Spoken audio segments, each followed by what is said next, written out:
Muslims during the golden age of Islam between the 7th and the 17th centuries AD traveled throughout the planet and had a profound impact upon human relations. And when the Portuguese had finally overcome the Muslims in Al-Andalus, in 1492 we find the last stronghold, Granada, falling.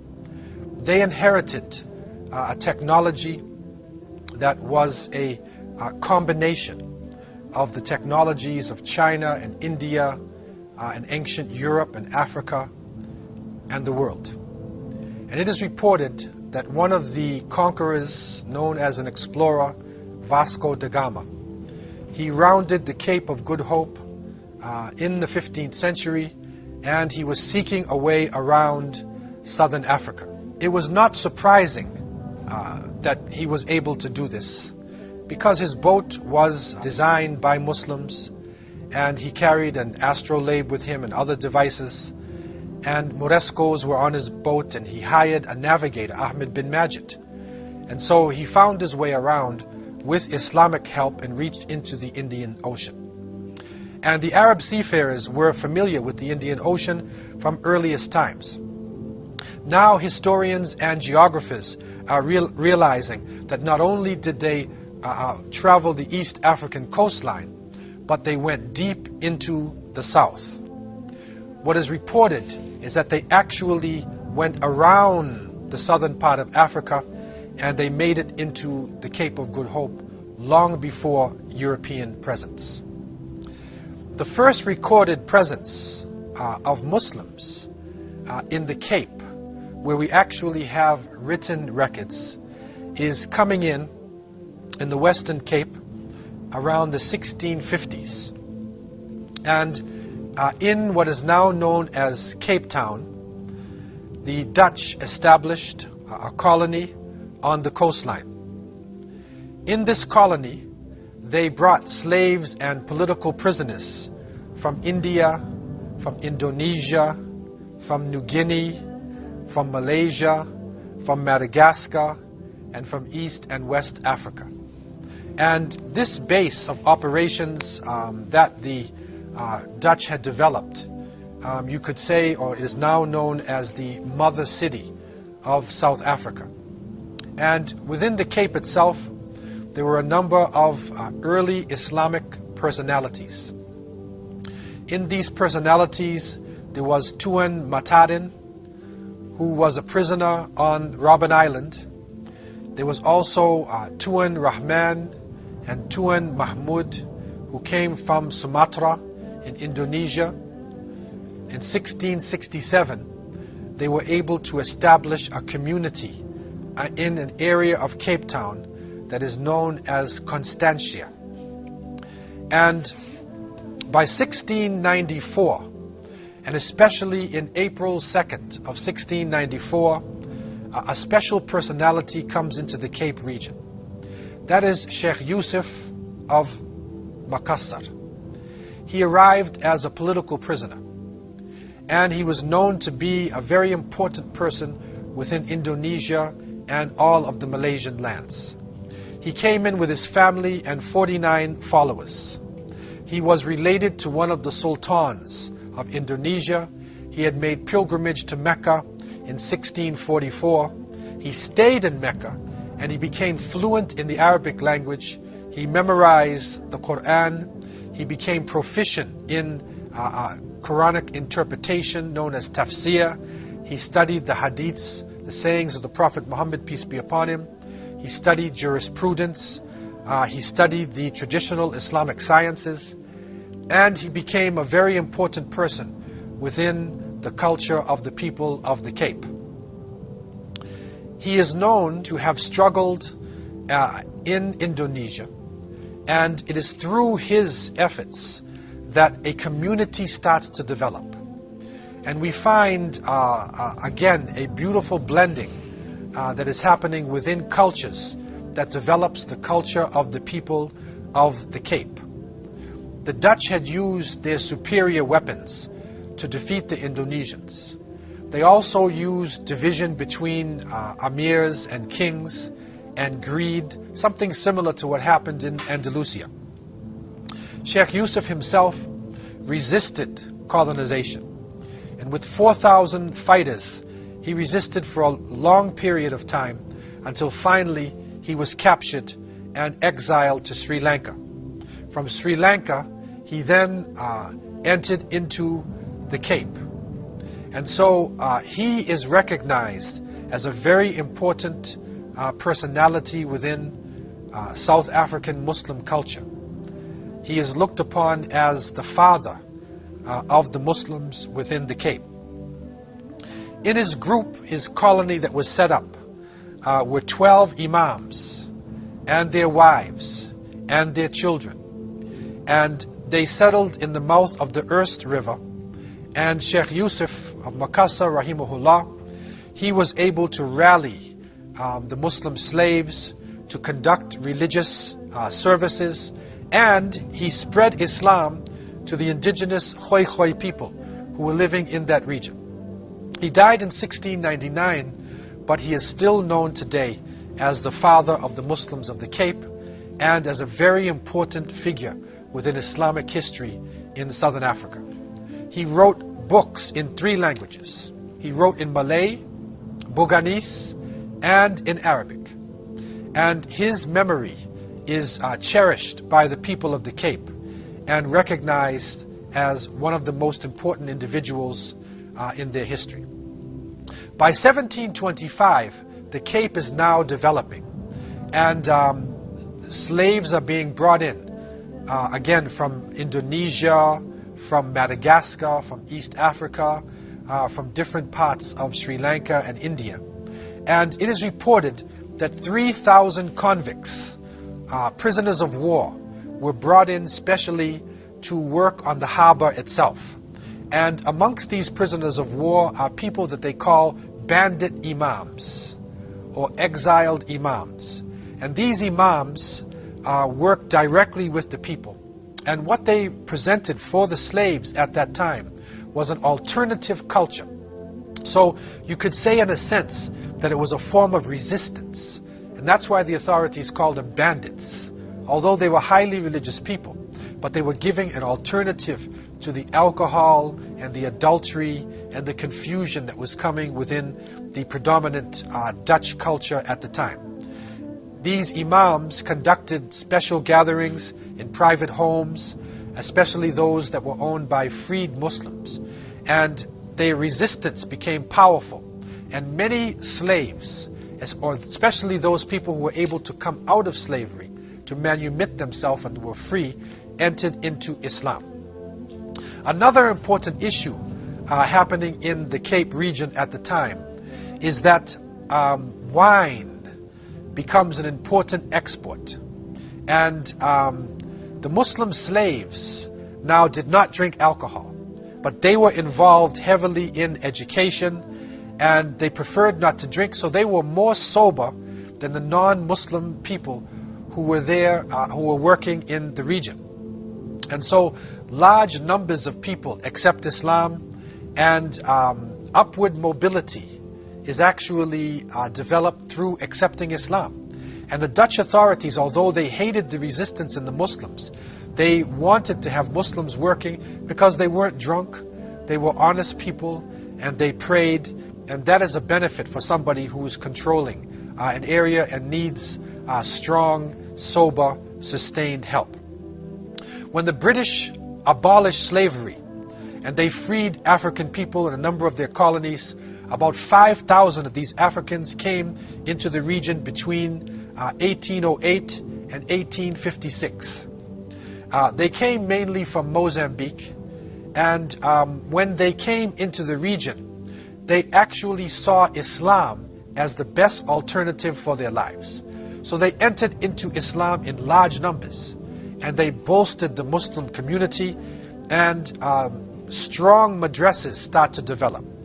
So that by the year 1780, individuals are rising up, one of them known as Tuan Guru in the Malaysian language, or Imam Abdullah ibn Qadi Abdus Salam. He comes out, he emerges as the strongest personality at that time. he was banished to Robben Island, the same place where President Nelson Mandela suffered during the apartheid regime. Tuan Guru was banished to Robben Island, and finally, when he came out in 1793, he wrote the Quran, the whole Quran, from his memory. And this text is still found today in the first mosque that was established in Cape Town. And this masjid that was established around 1834 is known as Awal Mosque. And so it is the first mosque to be established in the Cape. The Imam, of course, coming out of the tradition of Tuan Guru, and right in line with these teachings, helps the people to come into Islam. So what happens is that Tuan Guru and the others who follow him then convert many people, not by force, not by violence, but people come into Islam through education. People see Islam as a means of raising their status in life, as a means of understanding what is happening in the world. And it is reported that those who were still in ball and chain slavery, those who could not move around in the evening because of the chains, would get up in the middle of the night and pray tahajjud prayer with chains. They would get up in the middle of the night and read the Quran in chains. This is a powerful part of the history of Muslims living in the Cape. And this is part of the important understanding which is now arising out of the Cape region, that shows the connection between Muslims in Southern Africa with Muslims living in East Africa, Madagascar, Malaysia, Indonesia. And we find from the writings and the teachings of the scholars that the Muslims in South Africa in the early period were also connected with the Muslims in Arabia. Their leaders had studied in Mecca. The teachings were coming from traditional Islamic sciences, and the culture that develops becomes connected directly to the Muslim world. The Muslims in Southern Africa living at the Cape developed a beautiful culture, which was another blending of Islamic cultures and the indigenous languages and understandings of the region. And this is in line with what happened with the Swahilis, who developed a culture based upon Arab merchants who were coming into East Africa and intermarrying with the indigenous people of East Africa.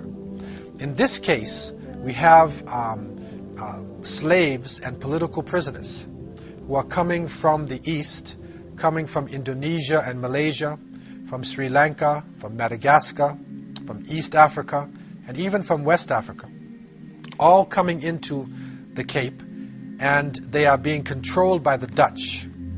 They are also living within South Africa, and the leading or the major indigenous group are the Khoi people, and so their language, the indigenous language, now mixes with Malaysian languages, and then mixes with the Dutch language, and from out of this comes a new language. And this Dutch-based language is called Afrikaans. And so basically what it is a Creole form of Dutch, but there is so much influence from Malaysian languages and some touches of Khoi also, that it takes on a new form. And what is interesting about Afrikaans is that it is expressed by the people in a local way, and also it is written in the Arabic script. So what we are finding is that in the same way that in Al-Andalus, that Spanish was written in Arabic script, also in West Africa, we find that Mandinka languages, the Songhai language, the Fulani language, Wolof, the languages of the Tawarik, are also written in the Arabic language. We find that Persian is expressed through the Arabic language. Turkish is expressed through the Arabic language. So we find that Arabic becomes a lingua franca. It becomes a language of education, a language of culture, a language of even transmitting non-Arabic expressions. This is a powerful testimony to this language. And at that point in history, Arabic was still dominating much of the world. Muslims were the first to write Afrikaans in Arabic script. And so the early expressions of Afrikaans are coming out within Islamic texts. So we find, for instance, books on Aqidah, on faith, books on grammar of Arabic, on interpretation of the Quran, on the traditions and sayings of the Prophet Muhammad, peace be upon him. They are written in Afrikaans, but it's an Arabic script. So these textbooks actually now are considered to be one of the most important aspects of the written heritage of Southern Africa. And it is now being brought together in the African Union to make part of the rich culture of the African continent, which brought together people from different continents and different languages. And again, it is so interesting that Arabic is at the basis of this. And Muslims are the agents of bringing together different nationalities and also raising education to a high level within society. So this young Muslim community living in the bondage of slavery then becomes liberated when slavery is abolished. But following this, a terrible period of colonialism is developed in South Africa, which eventually leads into what is known as apartheid. And that is where people are separated based upon their color and based upon their nationalities. And so within the apartheid system, the white complexioned people live in a separate area. They live on the high grounds and they get the best area. The middle people, called the coloreds, the people who are mixed, are living in the middle regions, and they usually work as artisans and they work as domestics and some semi-skilled jobs. And the African people are living on the bottom and are working in the gold mines and the diamond mines and the most menial jobs within a society itself. Muslims find themselves in the middle. They find themselves not in the top dominating classes and not in the lowest, most oppressed class. But they were oppressed and put into a very strategic position. So many of the Muslims were involved in the struggle against apartheid. They used their education, they used their intelligence to try to bring the oppressed people from out of a state of oppression. From the time of Tuangudu, you go back to the 18th century, and even before that, to the time of Sheikh Yusuf Maqassa, back in the 17th century, Muslims were providing upward mobility through Islam. That people who did not know how to express themselves through written languages, could not read textbooks carrying science and literature, were introduced to writing through the Arabic language. Through the reading of the Quran, they were able to then go into the revelation. They were able to learn the sayings of the great ulama who came out of the Middle East and out of much of Africa. And so Muslims provided this upward mobility for the oppressed people through the religion of Islam and through the learning of Arabic and the memorization of the Quran and the great writings of the ulama who came from all parts of the Muslim world. The Cape Muslims were able to travel out of South Africa, and it is reported that from way back in the 18th century, some of them managed to actually reach Arabia, and they made pilgrimage to Arabia. So from the 18th century into the 19th century, they had a term they called the Muslims of the Cape Ahlul Kahf, which we would know as the people of the cave. And there's a chapter called Surat al-Kahf, the chapter of the cave in the Quran. Maybe the Meccans considered the Cape Muslims to be so far away, to be like in a cave or to be in a distant place, and they called them Ahlul Kahf. And they came into Mecca, and they made the pilgrimage and settled down in Arabia. Later on, during the colonial period, where Muslims were involved in being artisans and semi-skilled labor, they became excellent tailors. So they made excellent suits and excellent clothing, to the point where the ones who were able to go to the pilgrimage to Mecca and they started to sew clothing for the people of Mecca, they became the tailors of the Ashraf, the tailors of the sultans, and they lived in Mecca and they intermarried with the people in that region. So they make a vibrant community. And what develops from the apartheid is a negative and a positive. The negative is that Muslims are separated from other people and they are oppressed by a strong racial regime. But the positive is that Muslims are forced to come together to live in collectives. And this forms a type of mini Islamic state. So within the regions, especially in Cape Town, where you come into the Muslim sections, you find the adhan being called openly. All of the shops are selling halal food. The women are dressing according to Islam. Children are playing around, and they're mostly Muslims. And so it is a strange phenomena that happens. Muslims are forced together, but through coming together in a state of Islam, they are able to actually preserve their faith and to raise themselves to a higher level. So what develops out of this is that within the 20th century, Muslims then come to Cairo, they come to Medina and Mecca, and they start to learn to read the Quran. What develops out of this is a type of qira'ah. It is a level of the recitation of the Quran that becomes world class. And some of the great huffaz coming out of Egypt, some of the greatest of the Quran readers would go down to the Cape and read for the people in the Cape, and they would involve themselves in Quranic competitions, and this continues up until today to the level of the people of the Cape is one that is recognized by people throughout the planet. Also the struggle, because the history of the Cape is one of struggle. The struggle then is recognized not only within South Africa, but without South Africa.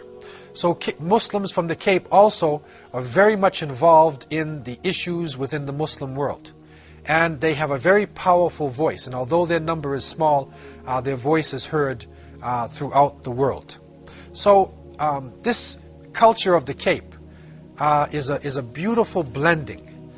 And the Cape Townians, who are known as Malays, the terminology is using Malay, but actually it is a beautiful blending of Asian, of African, of Indian, of Turkish, all types of blood, of European, all types of blood are mixed together within the Cape Townian community. And also different foods are found within their culture. So again, it is another beautiful blending of the cultures of the world, and that is one of the great blessings that Islam has for the world. The Prophet Muhammad, peace be upon him, was surrounded by people of all nationalities. The Prophet Muhammad, peace be upon him, did not submit to Arab nationalism, but taught that the best amongst the Muslims is the one who has faith. It is not based upon the color of your skin, nor is it based upon your class or your lineage. So the Muslims of the Cape continue in this tradition, and they are able to build over 150 masjids within Cape Town and its vicinity itself. They are also able to export their Quran readers around South Africa, around the southern hemisphere, and they are being benefited from in many parts of the Muslim world today. This is part of the legacy of struggle. And from the early times, Sheikh Yusuf of Makassar, Tuan Guru, and all those who were struggling to maintain the Arabic language, those who would get up in the middle of the night and perform tahajjud prayer, those who would read the Quran even though they were tortured to the point of death. It is through this struggle that Islam continues and thrives, and that Muslims are able to participate in the struggles of other people in other parts of the world.